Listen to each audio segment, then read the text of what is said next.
right, guys. So I wanted to apologize in advance. We had some technical difficulties with the camera that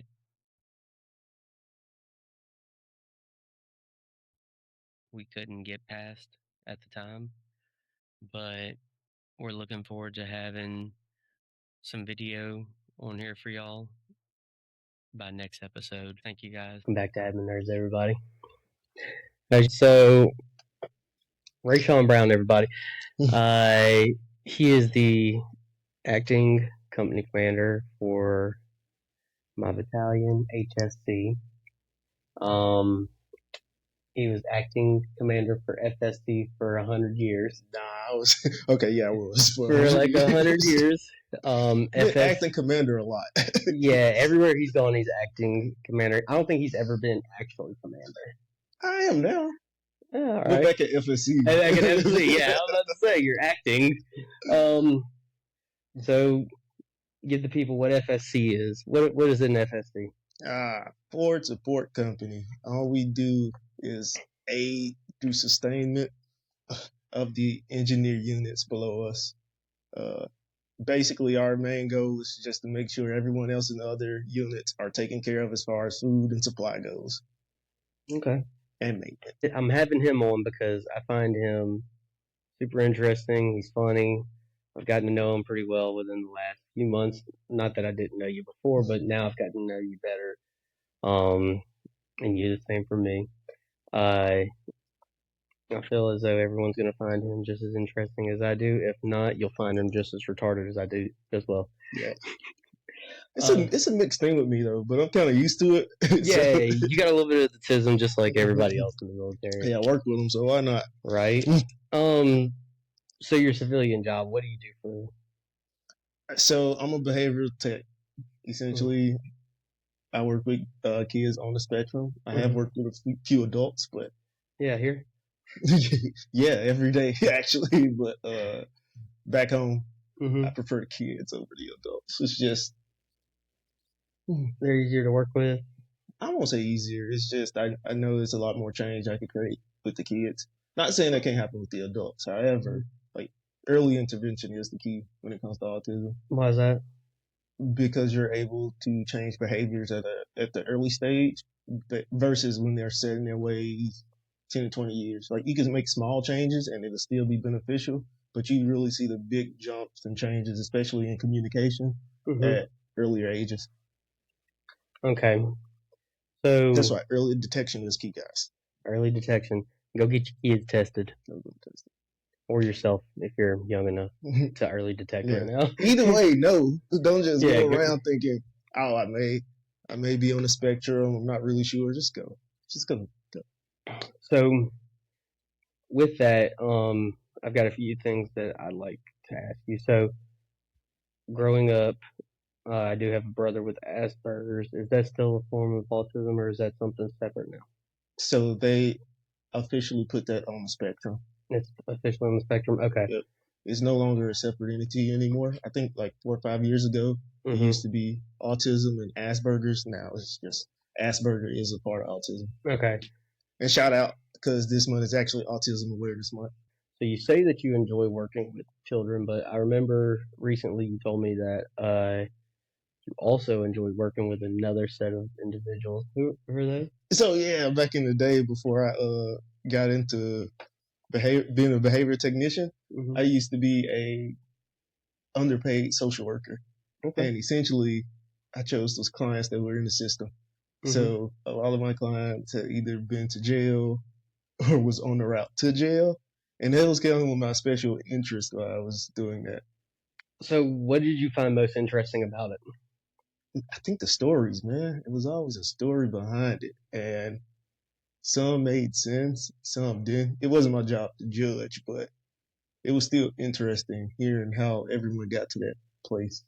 What's the weirdest or most interesting situation that you had experienced in that situation? Most interesting situation.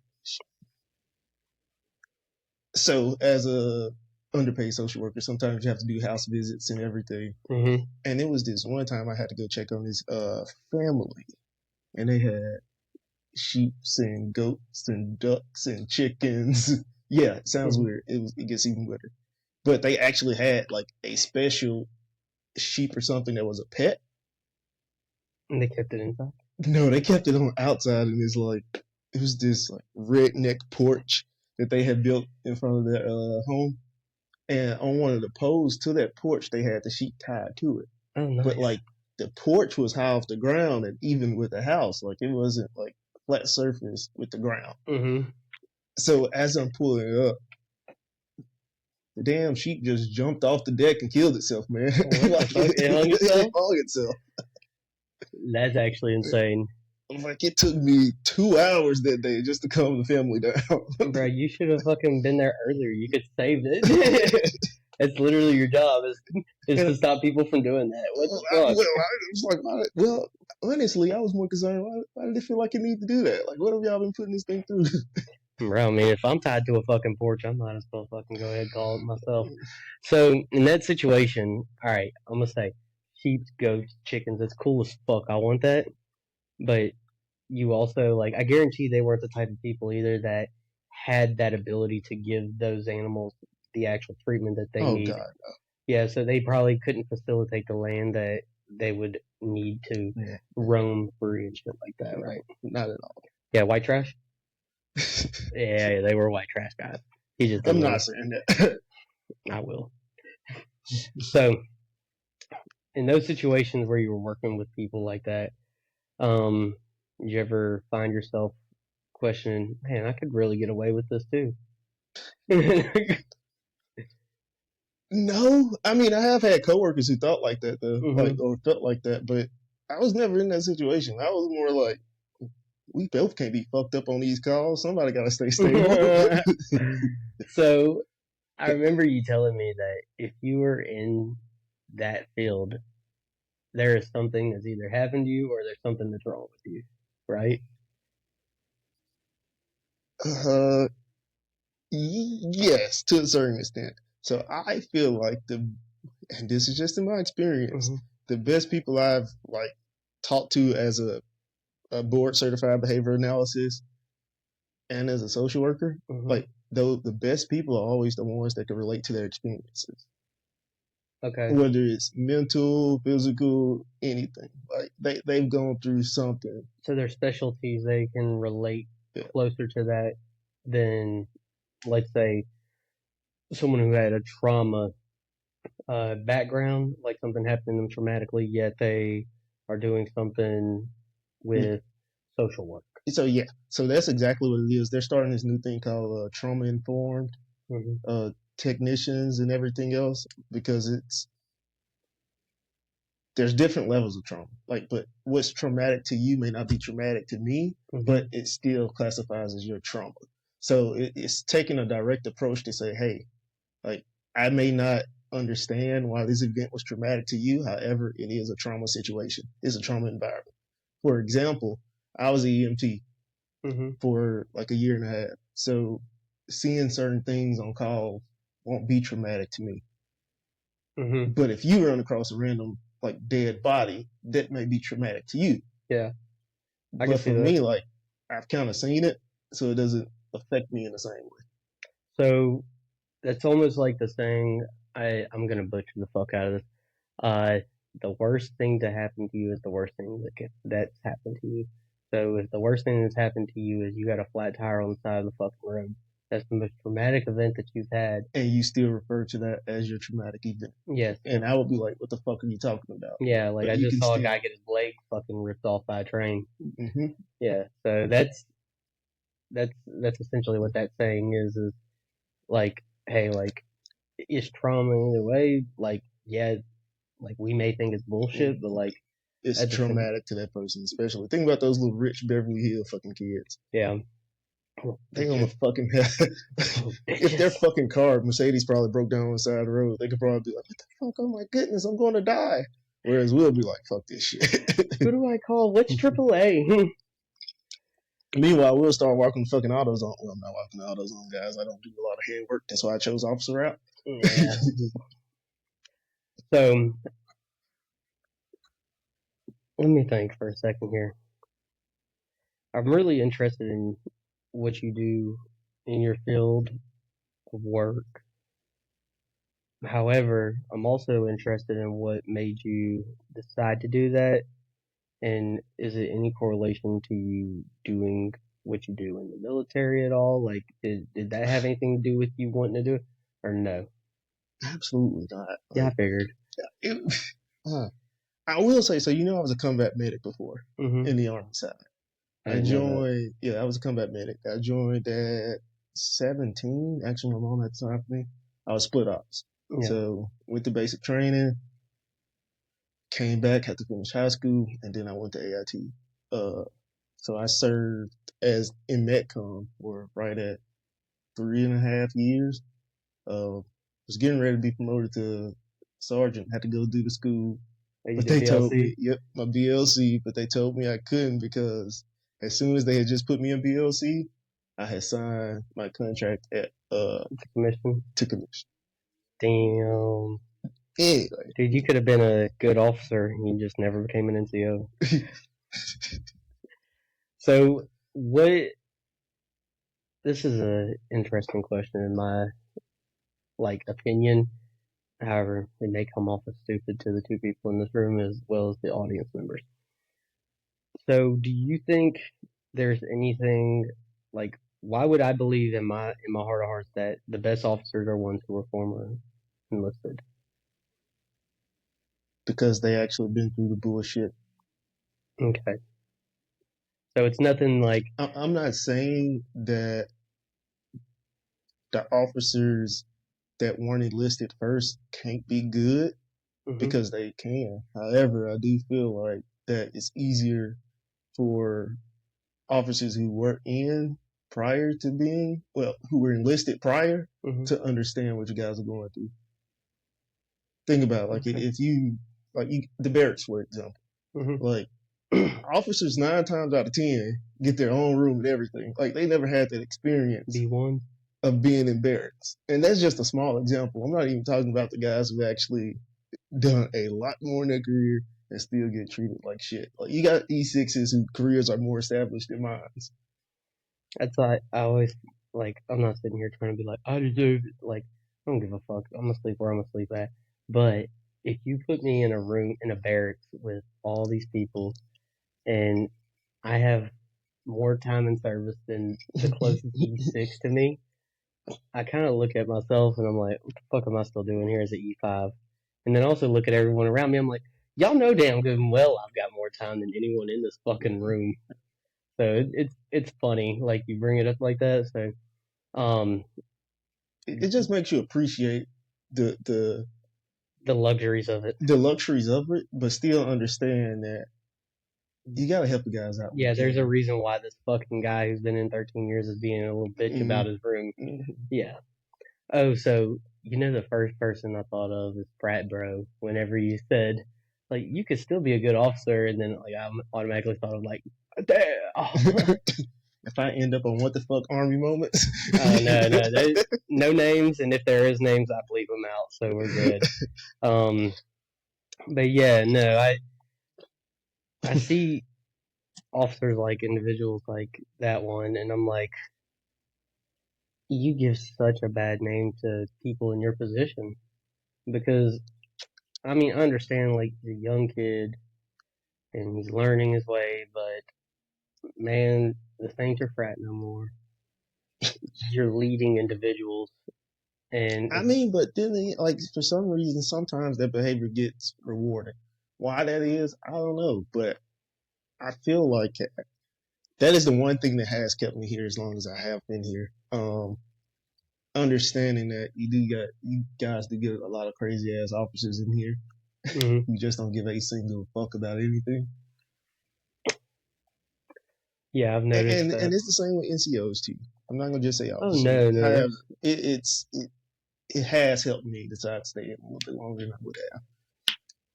Yeah, I don't know. I feel like anyone and this is kind of a backhanded thing, is if you are out here and you're seeking your rank and you're putting Joes on the back burner, or you're putting tasks on the back burner simply to complete or get the things done that need to be done in order for you to get rank instead of doing the actual like job duties or taking care of your soldiers first and then job duties, right?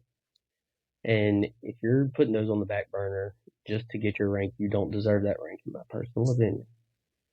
And you see it so often, and one of the things that pisses me off, like NCOERs and OERs are great tools. So NCOER is non-commissioned officer evaluation report. OER is officer evaluation report. So when people put their main focus on, I need to make this look absolutely great no matter what, and I look at them and I look at the way they treat their Joes, I'm like, you got your priorities fucked up, and you need to reevaluate, because you got your 6, you got your 7, simply by caring strictly about yourself. And I'm not saying that you can't do that and also take care of troops, but it's just become such a common occurrence in today's military to sit here and do the one and not the other. So currently, I may get fucking backlash about this shit, but like, as far as we're concerned and our component, they treat that shit like a fucking checklist. Mm-hmm. If I actually write a true evaluation report about a soldier, it doesn't mean a fucking thing. If they got a slot, they still gonna promote him to it. If someone knows this guy and falls in love with him, they still gonna fucking promote him. In a 5 spot or a 4. Like it really doesn't. The influence that it should carry, it doesn't hold up to. Once you start getting up to that 6 and 7, though, it really don't. Because if certain people are in certain positions, that's true. And they so why is that? Why doesn't it hold the weight that it should? I think after years of neglect on both ends, you got the people who half write them. Mm-hmm. So you can't just look at one side of it. You got to look at it's people who half write these fucking evaluation reports. So it's basically like most of the time it's AI now that they use to actually do that. And then on the back end of that, the people don't even read them. They just scan over them. Yeah. Like, so on both sides, it don't even make sense anymore. Like, if they actually do what they're supposed to do with them, it'll be a really fucking effective tool. Like, if you actually write true shit about the soldier, because you should know your soldiers, it'll be okay. And then if the people actually fucking take a look at this before you try to offer somebody else a fucking position, it would be okay. But no, because you know old Jimmy Boy over here, or Todd, you're going to give him this fucking slot over somebody else. So, right back where we started. Yep. It's the fucking battle buddy system. There's a lot of that, and I think, so where I see it coming into play, the actual evaluation itself, to where it's going to help promote, is once you start hitting those boards, or like, so like your 7 to... By the time that, and I know it's fucking fact, by the time it gets to the fucking board, so many people have made a fucking phone call to the members on the board that it still don't make a fucking difference. Yep. No names, but I've witnessed it myself. So, but meanwhile, because you don't know me, you don't really give a shit about it. So that's going to be our little Army talk for the day. We might hit on some other stuff, but I don't want to bore you people with fucking reports and fucking evaluations. All right, so pardon the break, everybody. I needed a minute to think about some things that I wanted to ask. Wait, so you can look into the camera, but I can't? I didn't say you couldn't. I'm just saying you ain't got to look at it the whole time. Also, you can relax. You're making me nervous leaning up in that chair. Fuck no. Nobody has good posture here but me. And I don't even got it. All right. It's levels to this shit. Yeah, and you're on the bottom fucking rung, buddy. So, maybe. What I want to do is... I'm at least like mid-tier.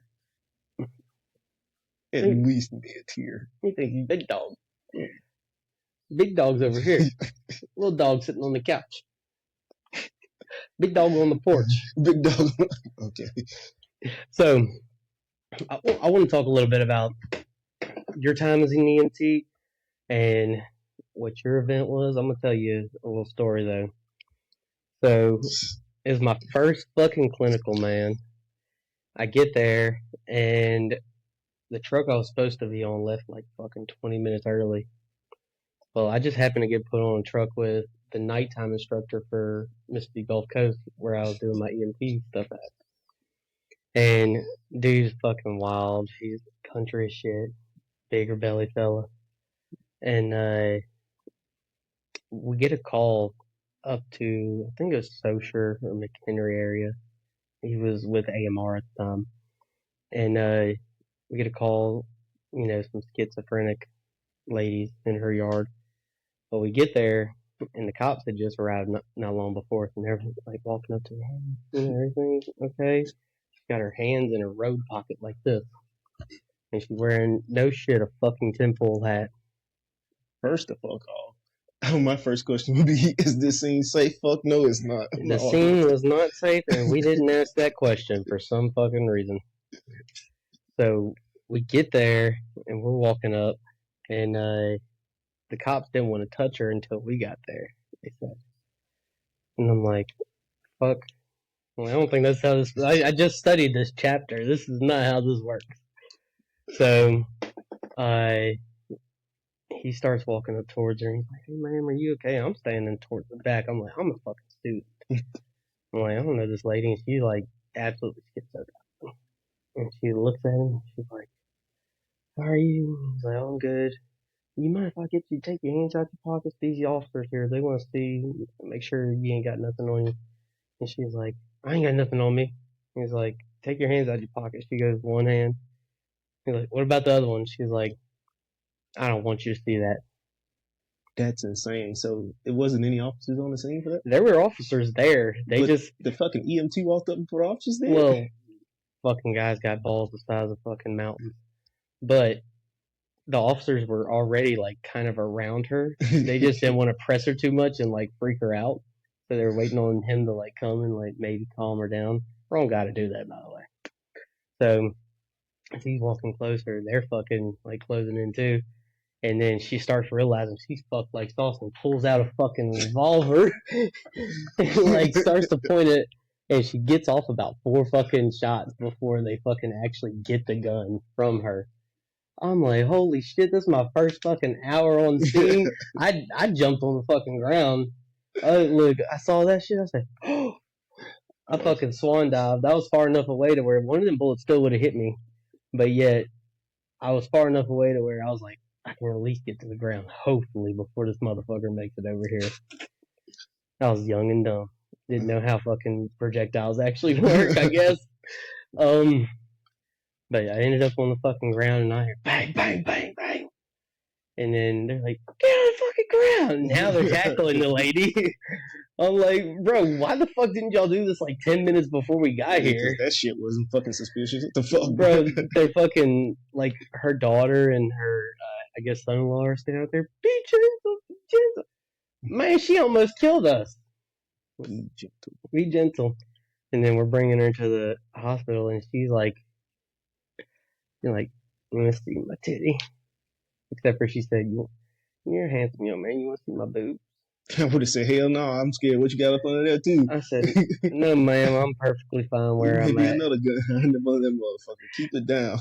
She said, well, if you haven't buckled my hands, I'll show you. I said, no, ma'am, I'm good to go. I was like, y'all got to drive a little faster. Then she shits herself, too.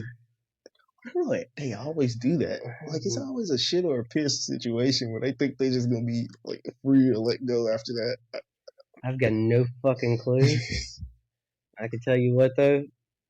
They kept that fucking stretcher outside that fucking truck for a hot minute after they got her off of it. I was like, no fucking shot, bucko. That shit. I guess that's just a Mississippi thing. I don't think so. You hear about that kind of shit happening in a lot of different places. Yeah. People just shit themselves. I don't understand it. So that was my, like, incident where I was like, oh fuck, man, they don't get paid enough to fucking do this. What was your traumatic event that you were talking about earlier?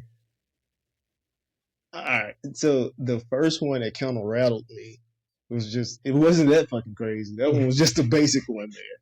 So this dude had fucking got drunk. Like, I'm talking about fucked up drunk. Apparently, he had been to a couple of clubs that night.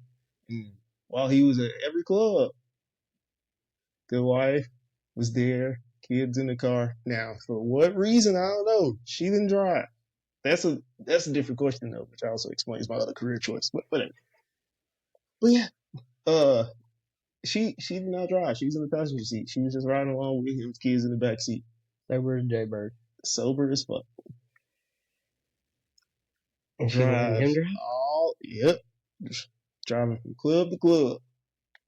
Apparently he gets on the interstate trying to go back home, man. Fucking runs off, hit a fucking steel pole, and then the car rolls over in a fucking ditch.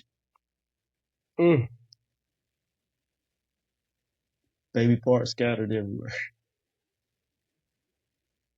I believe it. That shit happens a lot. So, with that happening, right? And then she tried to beat his ass on the scene. Bro, it's your fault too. Like, much. You fucking enabled him. I get you enabled him. I really do get that you're angry right now, but you gotta some accountability right now. Just a little bit. That's the right word, right? Enabled him. And accountability is a bitch. Where were you in EMT at? Laurel. Laurel, okay. So, where are you going to school? Like, your degree is going to be? So I already got my master's in applied behavior analysis. I'm trying to get some more courses so I can understand organizational behavioral management. Organizational just deals with more like Walmart type of selling stuff or brain damage injuries. Like you never know. So I'm just trying to expand my field so it's not just autism, because all my history is in autism as far as being a behavior tech. Okay. So what does that entail? Like, what your rewind for me a little bit. What you said something with Walmart? Yeah. So organizational management. Okay. So as far organizational management. Yeah. Okay. So you're gonna be like a psychologist for corporate businesses. Yeah. Stuff like that. Okay. I'm not saying I am going to be, but I want to have the option just in case I get burnt out. Oh, you know what that is? That's that lady off of Ted Lasso. The psychologist lady. Yeah, for the team. You ever watched Ted Lasso? Ted Lasso? Oh, dude. Yeah. He's everywhere. Roy again. So, Ted Lasso is a television show that is on Apple. 3 seasons. Best 3 seasons of television. Oh, that's to watch. Okay. I'm telling you, though, really fucking good. If I have to get an Apple, I'll just jump You don't. You just get an Apple account. Look, he was like... I don't prescribe to anything Apple. Strictly Samsung. Motherfucker doesn't even need apples, I guess. I don't. Hey, Hall, you want to turn on the AC? It's getting a little hot now. This liquor's kicking in. I think you just got heated because I said something about Apple, but that's okay. No, I don't fucking bleed by a brand. These motherfuckers would get cut off tomorrow if EMP hits. I don't give a fuck. All of our fucking phones would be fucking bricks tomorrow. Hey, I do got a funny story I can tell you about that.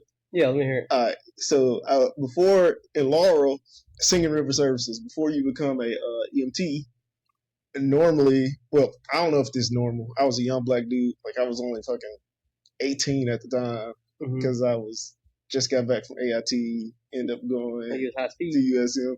Fuck. I wasn't high speed. I just looked like I was. You thought you were high speed.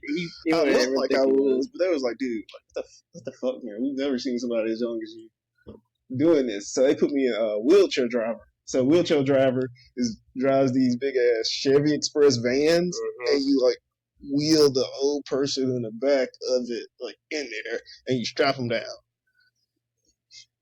This goddamn dude that was training me forgot to strap down this old lady one day. got to a stop sign, hit the fucking brakes, man. And this lady fucking flips out of her chair, and he asks, what the fuck happened? What the fuck you think happened, man? I just got here day one. And I know the first thing they teach you is strap the fucking people in. You insensitive bitch. This lady in the hospital for like 2 weeks. You know she old as shit. Right, she almost died. She almost fucking died. And didn't even have the fucking guts to explain it to the family after it happened, man. Man, he made talking about he needed to leave because he had been to a really bad experience. He made her take a tumble. Fucking K. What about the family? You dick. He said, "Fuck the family. I'm taking this. You ain't using it." So that's actually hilarious. Trying to think of how to word this without having Millsap on my ass about it. The current Mississippi National Guard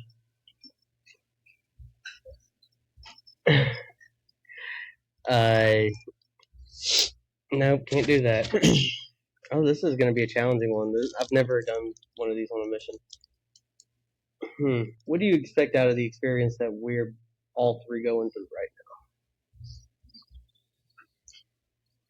now? As far as like anything that you set for yourself before the experience that you were like, I want to make sure this is like something I can accomplish, or this is what I want to do. Anything like that?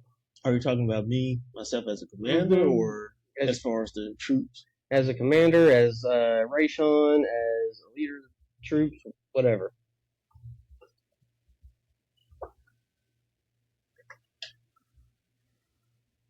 Man, if I'm being honest, I ain't have much high hopes for me coming here. The only reason I decided to come was I wanted to take care of my guys from FSC. That's a good commander. However, as far as the troops are concerned, I was hoping to give them a opportunity to learn how to work within a non-combat environment and work with other law enforcement where it's not like you're the only one out there. Like, you got to understand sometimes there's going to be other agencies you got to work with, and I really need them to know that it's not always Army 100% all the way. Sometimes we do take the back burner, especially being National Guard. So I think that was my biggest goal for soldiers. But me, I ain't have no high hopes. I just came to protect FSC guys. So I know when we were on the SAD orders, state active duty orders, we had talked about you coming on and having you talk about experiences, maybe talking about this, that.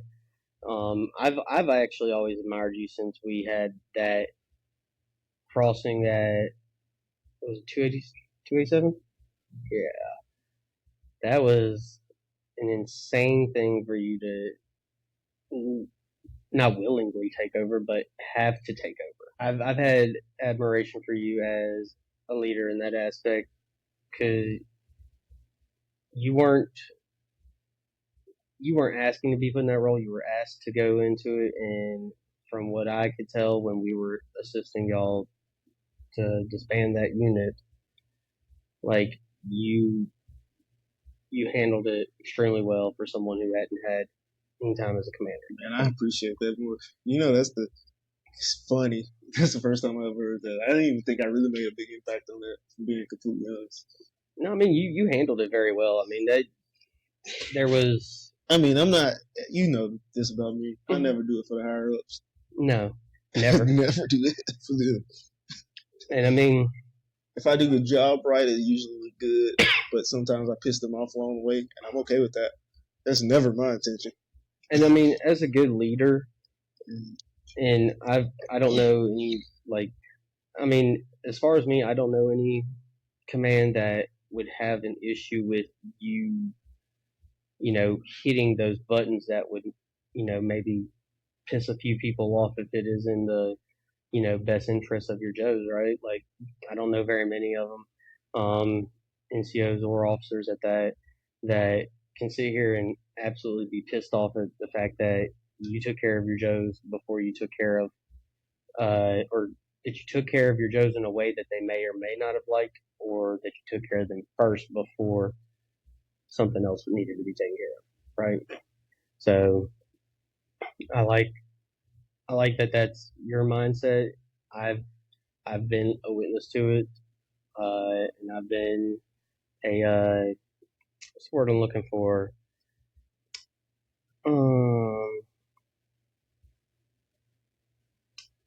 I've gotten to experience you doing that for me. How about that? And I can greatly appreciate that. Now I'm done kissing your ass, but you know what? It's probably the closest I'll ever get to it, so I'll fucking take that. Take small wins. Take where you can get them, you ain't getting them again. So,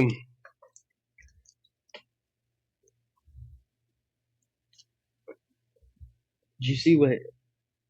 This is going to be a very, very quick change of subject. You see what fucking happened last night? I did see what happened last night, and I'm trying to understand the flow of information because that shit was fucking random. I got notified through my news app from my wife. Interesting. Like, we didn't take the operational name, but that was some bullshit, man. Yeah. I'm gonna tell you, and the reason it was some bullshit is because how we're doing what we're doing right now, that close in the area, and we don't know about it. Yeah, that should have been pushed up immediately to all these SIG acts about guys fell over and scraped his feet. That's a ZIG act, but everything else you don't hear shit about. No. The important shit that can actually save lives, we don't hear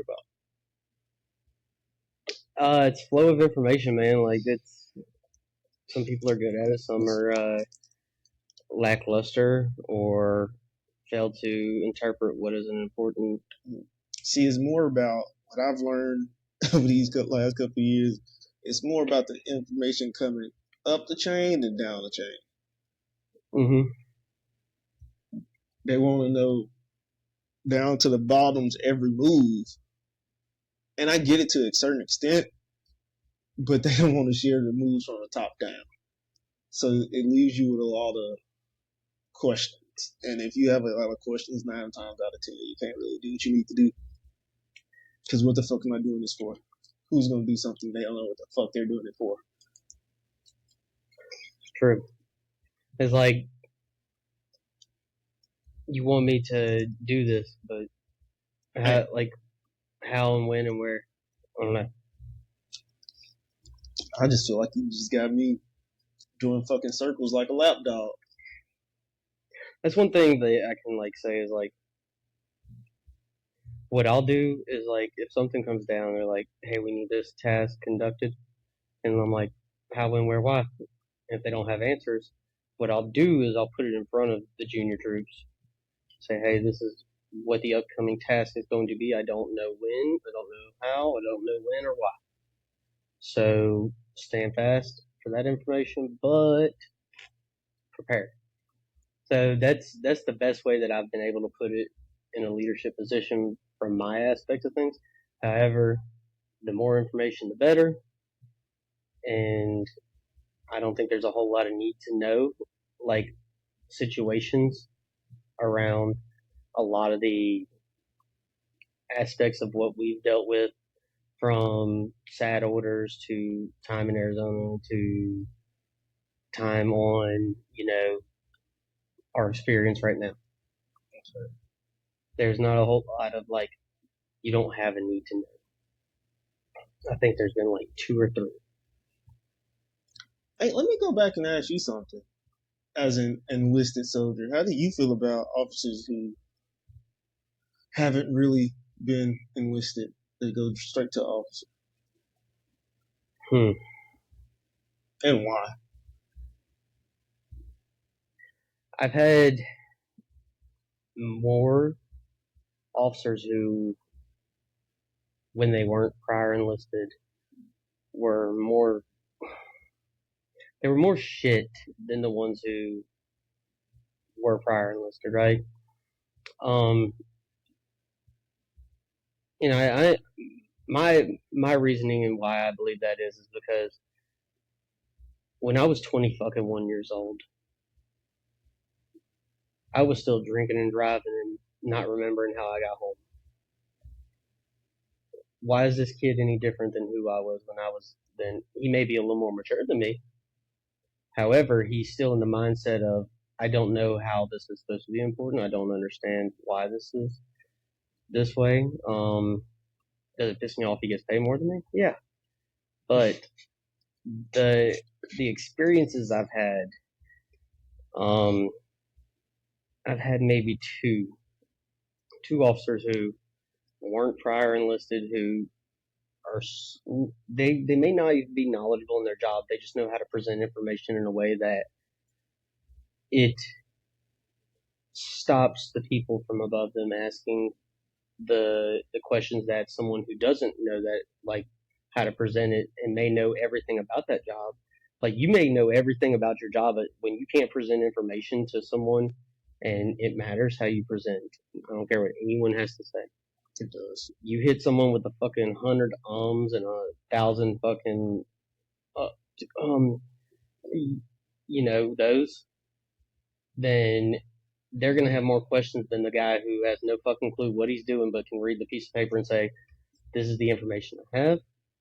If you have any further questions, let me know. So, and I feel like those guys who, like I said, may not know their fucking information, but can do that, are technically further along than the ones who actually do know the information but can't present it. Because if you can't present it to me, who is underneath you, you're not going to be able to present it to the BC, which is, or not just the BC, but anyone above you who has questions about that topic. I got two questions for you, though. Mm-hmm. One, do you think, and I'm not saying this in a bad way, do you think everyone was in the same position you were at 21 years old? No. But at the same time, I know that there were many people who were. There are. I'm not saying, like, there are a lot of 21-year-olds who would do that. Mm-hmm. But yeah, I haven't been. Yeah, I was struggling too at that age. I remember going to that gas station right outside of Camp Shelby, and I was so fucking hungry that I just scrounged up 75 cents and change, and that was my lunch and dinner for the night. It was a little bag of Planters peanuts, the ones that are like this tall, about that wide. That was my lunch and dinner. That's the fucking thing that people never really actually take a look at. They automatically think because you was fucking money. Mm-hmm. Every time. Even if you tell them, like, I'm true M-Day National Guard. Yeah. Don't give a fuck. Dude, I mean, I would take my time coming up. I would take any orders I could get on. I would, you know, I remember at one point when I was going to EMT school, I was working technically 3 jobs at the same time as going to night school for EMT. I was, in the mornings, I would go work at Academy, open up the store. Like, I would work the 3 a.m. shift until until 6 o'clock or 7.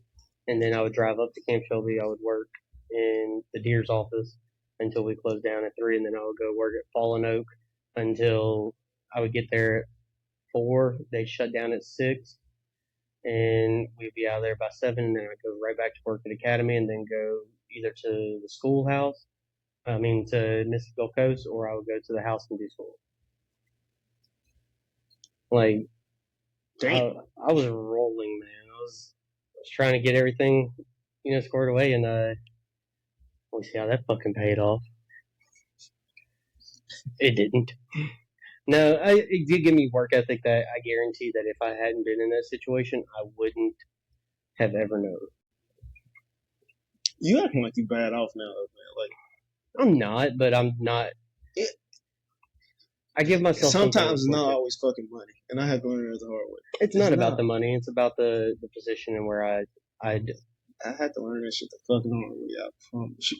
I'm also the type of individual that I have to give myself something to strive for at all costs.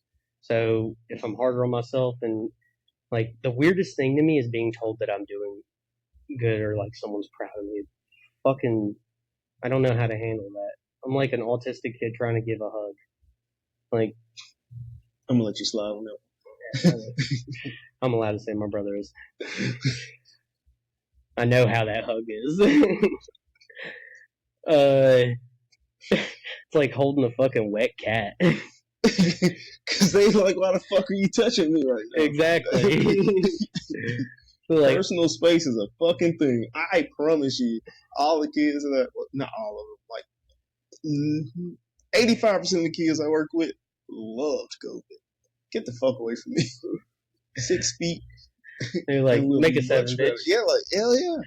So like, that's literally like, I feel like if I'm getting compliments and like I'm getting good jobs, I'm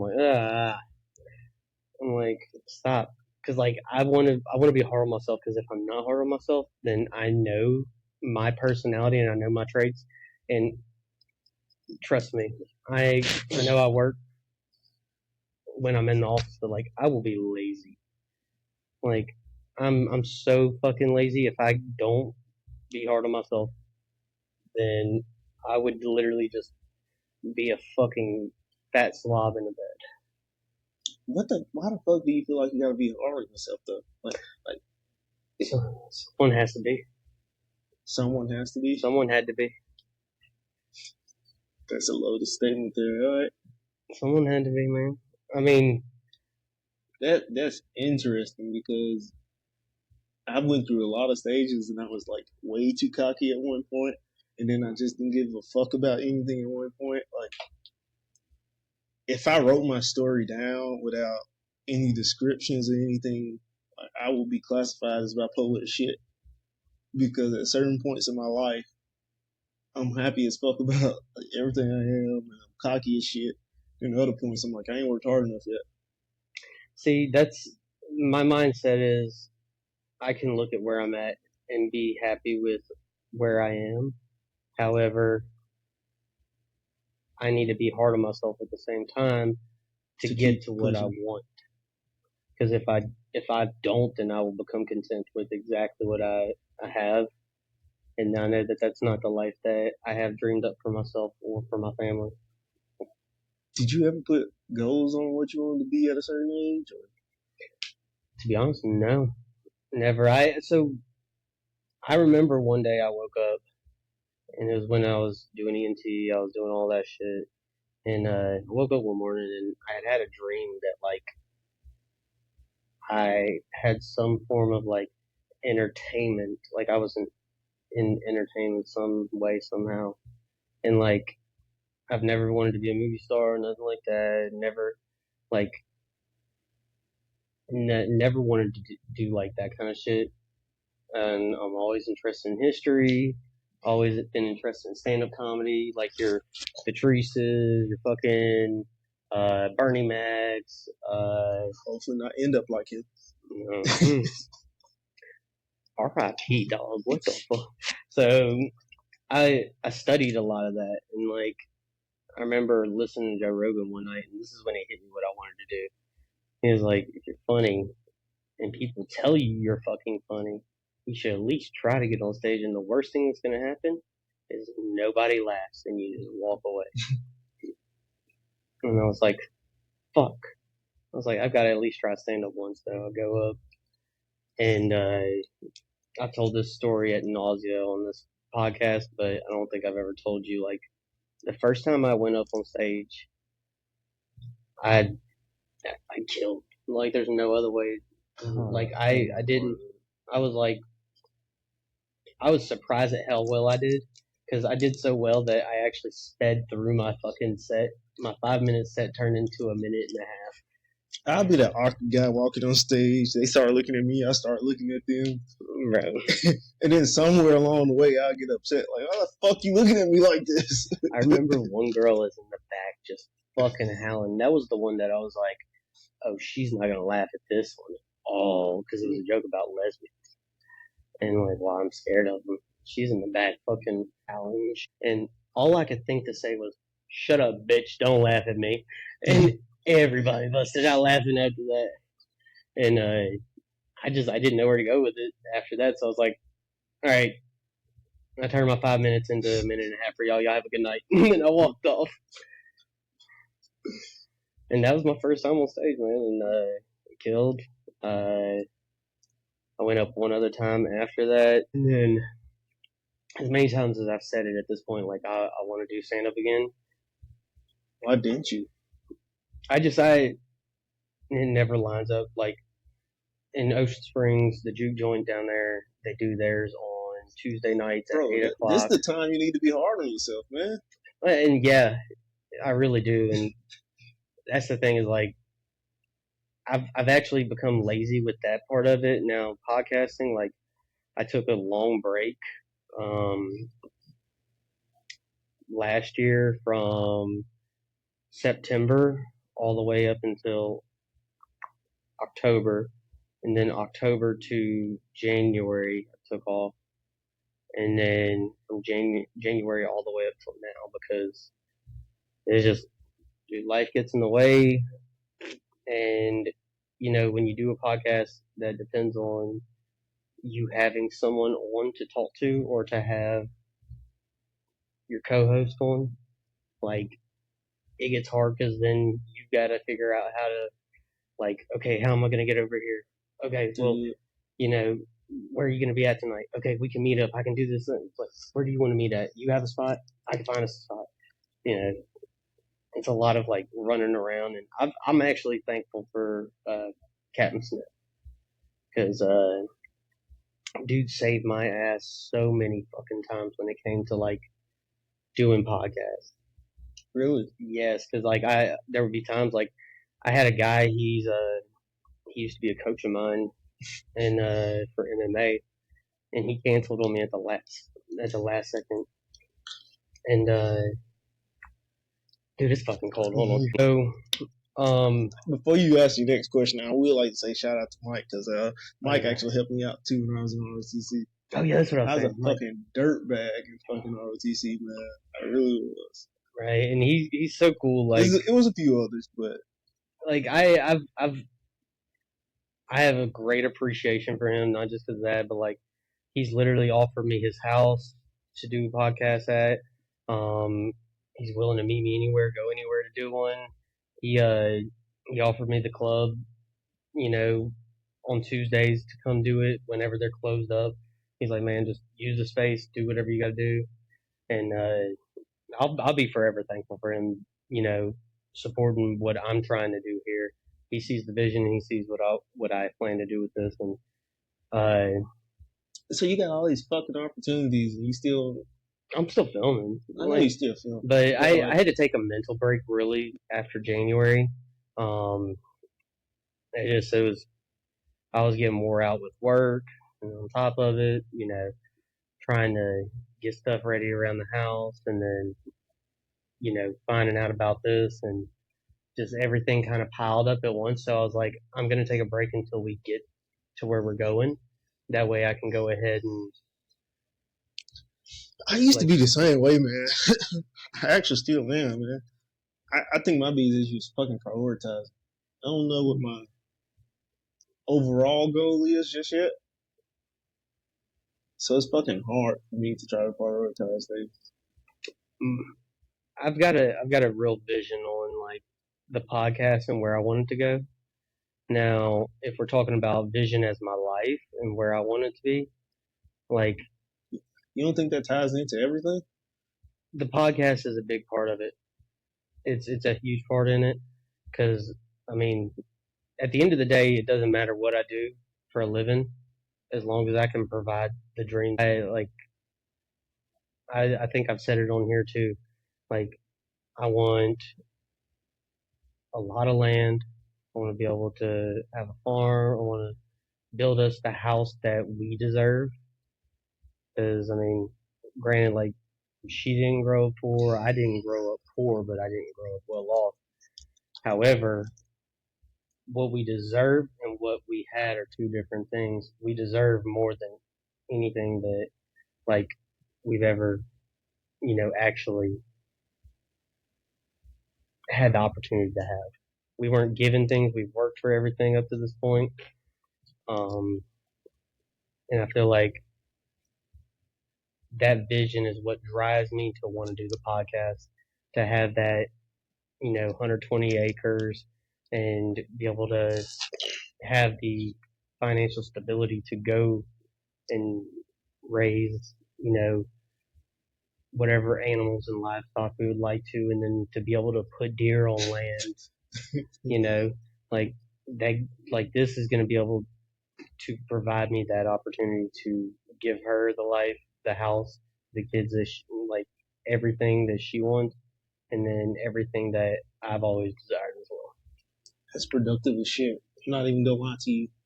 My one goal, do you remember Trey songs? I just want to be successful. I do too. But it's different for me, man. I ain't got the family, I ain't got the kids, so like I can't really. Everything I do is like, I mean, granted, like, am I a little selfish about it sometimes? Yes, it's natural. We're human beings.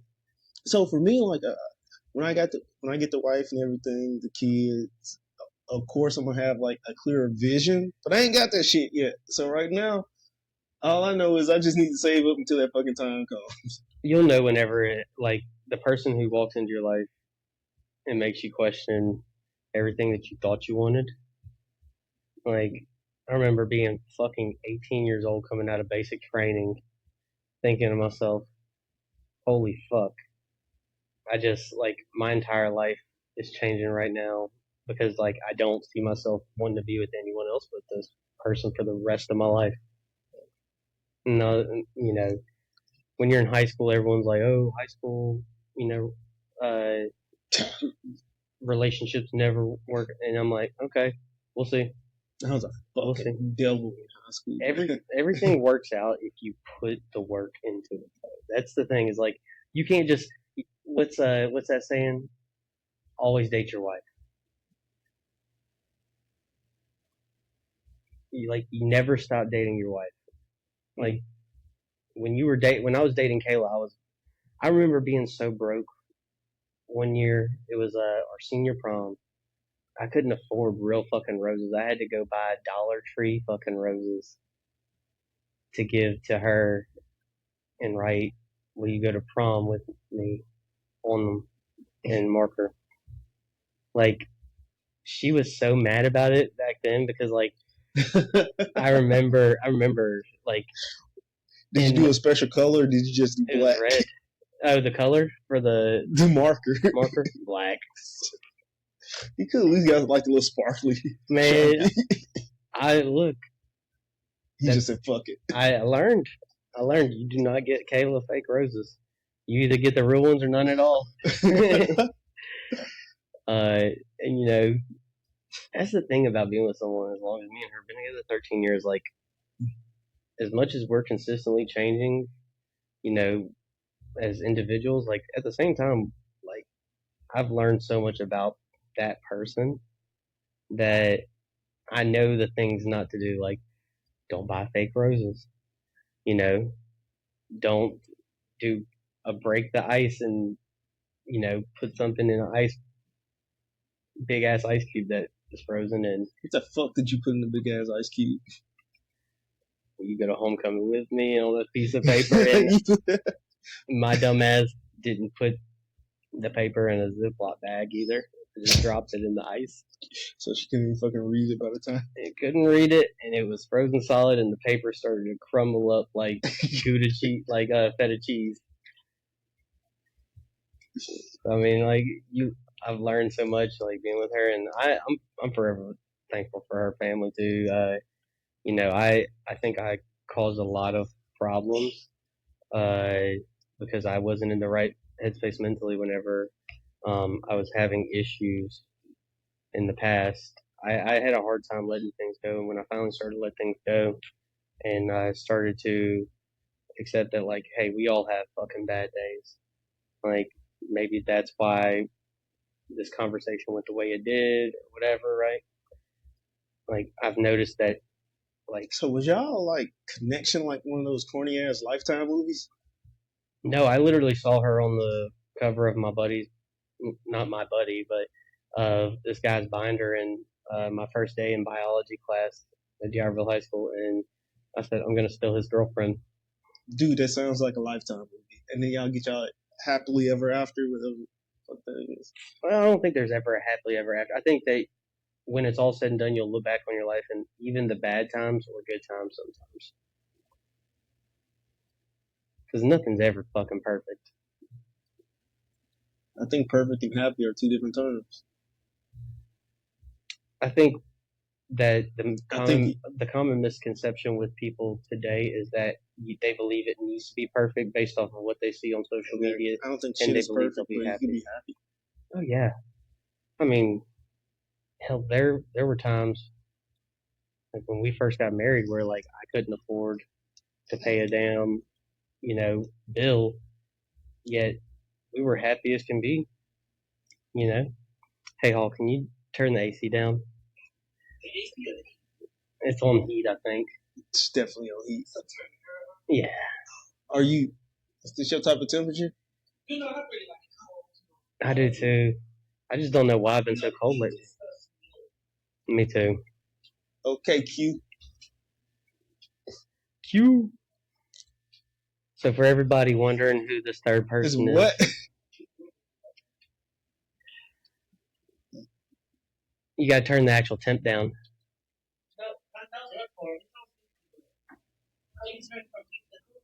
It automatically does it. It does. So for anyone who's wondering who our third person in the room is, it's my roommate, Quintravious Hall. Me and his aunt and his cousin were all in the same unit together, coming up as little E3s, E4s. But I tell you what, it's funny like how small it actually is in the guard though, because like, and it's weird too because like I never once thought that I would be leading those two people, like their nephew and cousin. Never once did I ever think that. Crazy. How the fuck did you end up there? Like, where? How did you end up there? Like, were you there at the same time as your cousin? No, he wasn't there. Oh, it wasn't the same time? No, this was at Camp. I'm 30, you son of a bitch. Call me 40. No, I was at Camp Shelby with them almost 9 years ago now. Yeah, we didn't. We was just talking about where we was from. And I was like, I'm from Kansas. Or something like that, right? Mm-hmm. Yeah. I was like, and I think I said, I know some people from Bassville. Yeah. And you're like,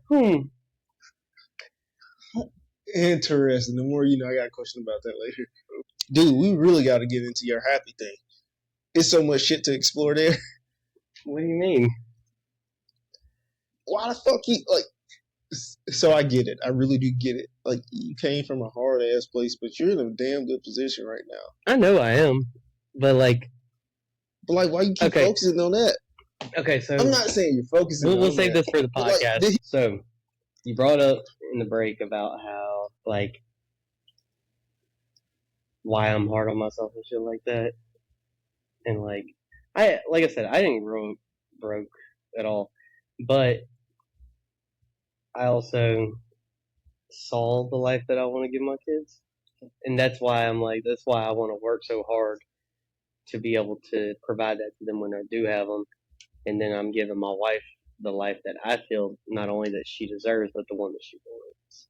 Even if she doesn't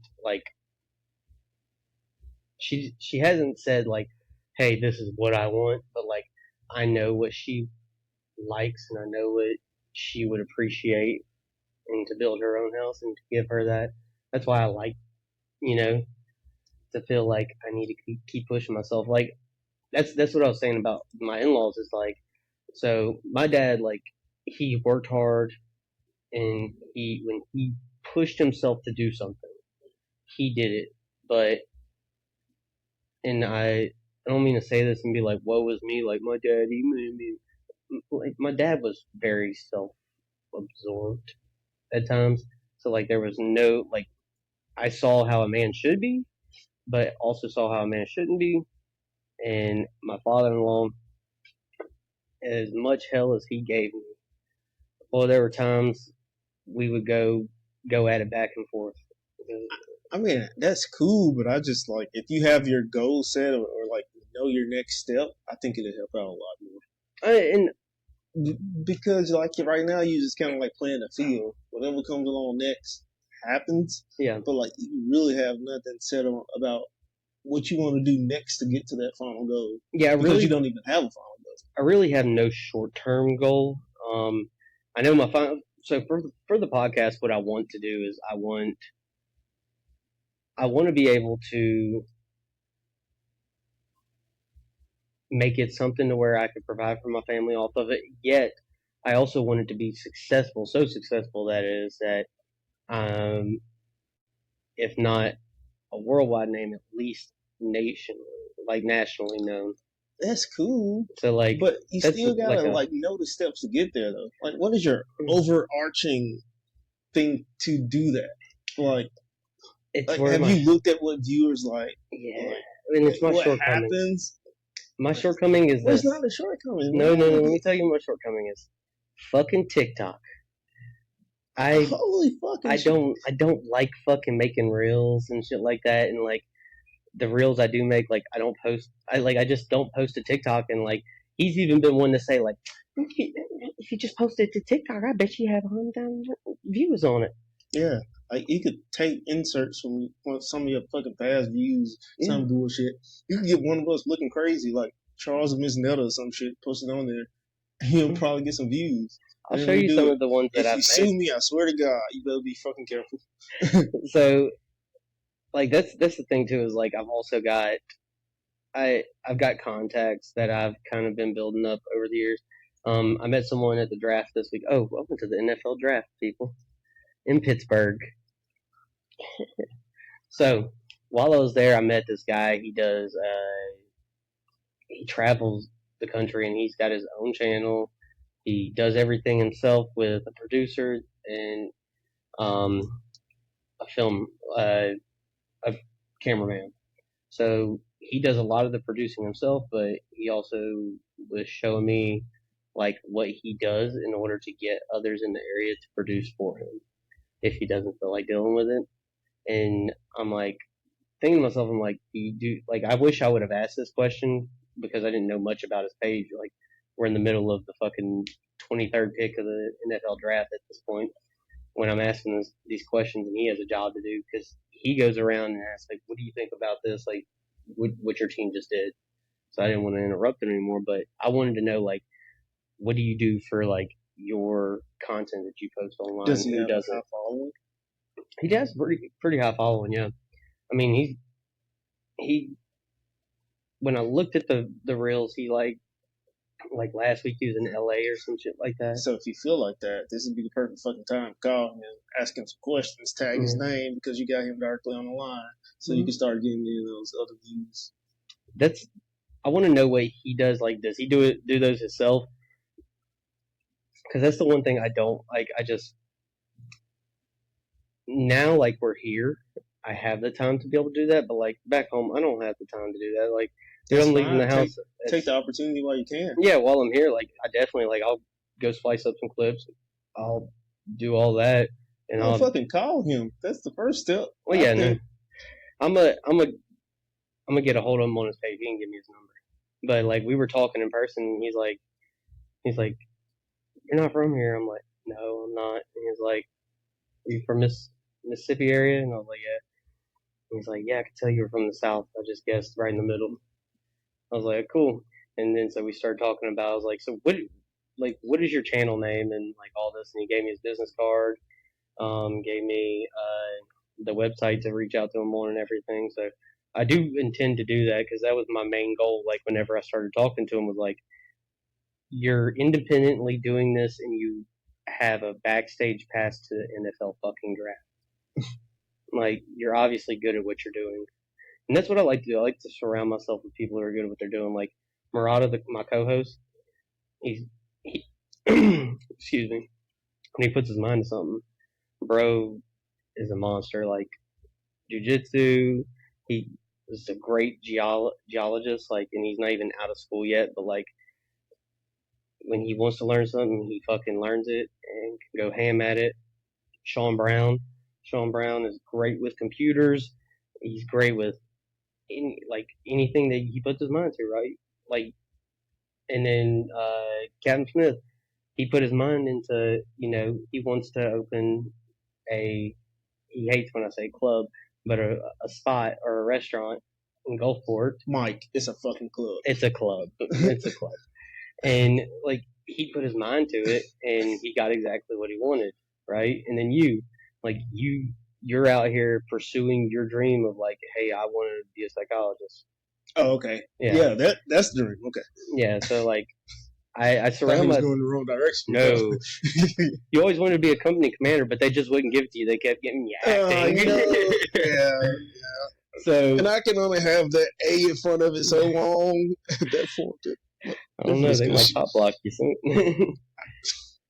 But I try to surround myself with people like that because,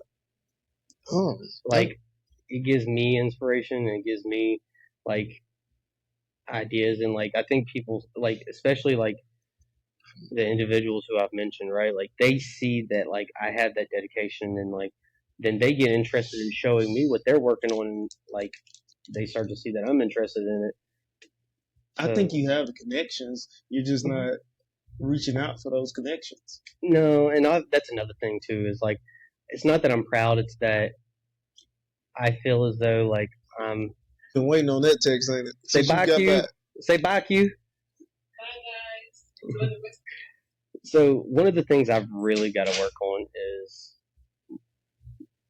being willing to ask for help, because that's one thing I've been doing everything myself for so long, or I at least found a way to do it myself, that I wouldn't even ask my dad for $10 a year ago, because I absolutely needed the money, but I was like, I'll figure out a way. Just refused. And I know that's the one person, like, if I called him, he's gonna bitch at me, he's gonna fucking be a little crybaby about the fact I'm asking to borrow some money, but like he would have given it to me. But like I'm not proud. I'm not too proud to ask for help, but like I also know that there are ways to do it without asking for the help, and I let that affect a lot of like how I operate, instead of accepting the fact that, hey, sometimes like this person is a good connect who can actually help you out without like him thinking that you're just expecting him to do it, right? I think there's another thing too, is I don't want people to think I expect that out of them. Dude, that's a two-way street though. So on one hand, you can ask for help because you're at the beginner point. Like, this is the best time to ask for help. No one wants to see that overcockily fucking asshole thinking he comes on and owns every fucking thing. Like, yeah. So you can ask for help at this stage. However, if you don't want to ask for help on the second hand, then you at least got to jump in and do it. Yeah, and that's because, all right, we're doing this platform right here, right now. It's good. You got a lot of views for the most part. But if you post like certain clips, especially that you know are trending, you'll get a ton more, man. Yeah, especially like because you scroll up for the For Me. Like, now, if you see my For Me, all you gonna see is like some Kimmy Creations and big booty bitches is what that is. No, Kimmy Creations. She's fucking awesome at cooking, and she helped me learn how to cook. And by the way, I think she was Marines or Navy or fucking something before she started. So I can't say she's a thick black girl because she just got married. However, before she got married, she was a thick black girl. So what he's saying is she was a thick black girl. Now she's just a black girl. Now she got married, so I can't disrespect somebody's wife. I'm glad you said that, because I know there's a lot of people out there who don't give a fuck if they're married. They're going like, nah, she got married. Okay, good. I had a chance before, but lost that. So my thing is like, I've never had like I used to be like the meme god is what I was called. Like, I shared so many memes, but like I got to a point where I got off of social media completely for almost a year, and then like I got out of like caring to be on social media. So like creating reels, it's like one of those things that like I guarantee if I was still in that like era of like share everything that comes up, I would have been more willing to create the reels. I know this may sound bad to a lot of people out there, but you know how the algorithm works. Yeah. So you could kind of create a ghost page, follow people you like that kind of correlates with your stuff. Mm-hmm. Start posting the videos, and then you'll show up on theirs. I mean, I'm willing to post my shit straight to my shit. That's that laziness, man. I'm lazy and I don't want to ask for help. Cause like, I know I don't know. I know that I don't know what I'm doing when it comes to what people are looking for on, especially the big platform. However, I also know that if I sat down and I tried to work on it for like 12, 13 hours a day, I don't think you need to. I think you're over criticizing yourself. I'm just using that like time frame as an example. Like if I worked on it for like 2 hours a day, I would still like I would be so miserable that I wouldn't want to do it anymore. So you see what I'm saying? Like so I don't want to put myself through the situation that I sour the thing that I actually love to do because I know that in order for me to get these views, I need to be able to do this. So like what I'm trying to really do is I'm either trying to find someone who's wanting to perfect their craft and is either A, willing to like put in their work and get credit for it. You talking someone to edit videos and publish them? Yeah, and then possibly some compensation eventually, not right now. Or someone who's like, I mean, I would even be willing to compensate the like, if you look at the going rate for people who are doing that, it's fucking outrageous, man. It's like fucking $10 a video. Or some shit like last I checked, it might be more, it might be less. However, last I checked, it was like $10 a fucking video, and I'm like, bro, so if I want you to make 3 fucking TikToks for me, why can't you do it yourself though? I could, but like also like if you have someone who's an expert in a field who could do something, and then I feel like once you establish that client base, then you can go to that. Like you can't start from the bottom expecting that. See, you're thinking of your clientele, though. See, and also that's a big thing. I'm not thinking of a clientele, but in order for you to do something you love, you still gotta make money. Yeah, that's where like so that's one thing I am good at though is I reach out to, and I'm reaching way out of my league on when I'm talking about sponsors. Like I reached out to fucking out. I reached out to them and requested like a potential sponsorship. I reached out to fucking Black Rifle and I hadn't heard anything back, but like Black Rifle, like I'm always wearing something Black Rifle Coffee Company. The shirt I'm wearing underneath this jacket is Black Rifle. This hat, Black Rifle. So like I'm reaching way out of my league with them, but I know at least if I get told no by them, like I can start working my way back down to where I can maybe get some local ones or something like that. Like I feel like once you get that client base, you can reach back out to them. But because you're like only posting, like right now you're at 15 videos. Yeah, well, I mean that's 15 podcasts, and no, I'm not talking about podcasts. Just like how many actual are you posting videos, on, like TikTok, actual videos, Instagram, all the other shit. Are you posting any of these clips on there so they get watched? Yeah, I posted a few. So like one that I did that was actually kind of cool was the Bud Crawford and Canelo one. That was a episode me and Mike did together. I named that one Like Mike. That's good shit. Yeah, he cracked up at it. And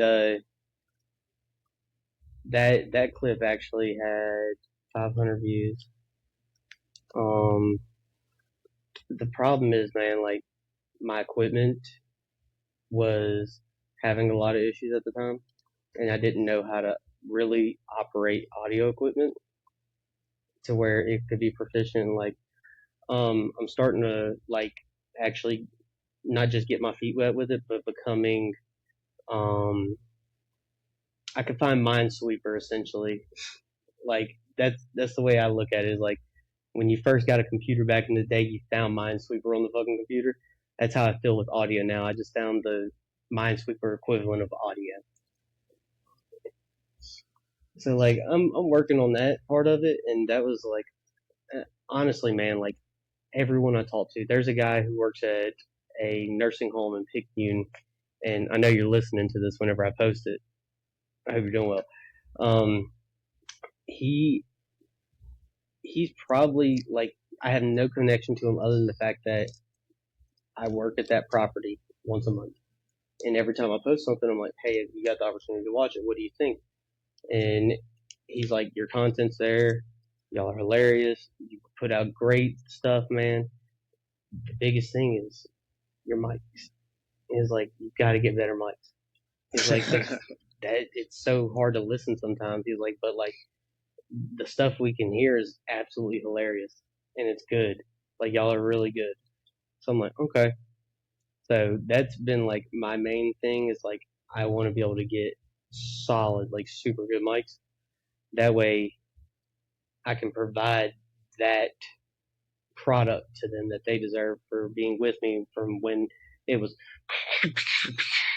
one, you know, like sound like a CD radio over here. So that's also another reason why I'm hard on myself is because if I pay, not even if I pay for something, if I'm told like I would appreciate it if you listen to this and you don't give me a good product and I could tell you don't work hard on it, then I would stop listening at that point. Like I could tell you don't work hard, I could tell you're not making any changes. So like I know that if I could see that in someone, then someone could probably see if I didn't feel that way about my own product that I give them.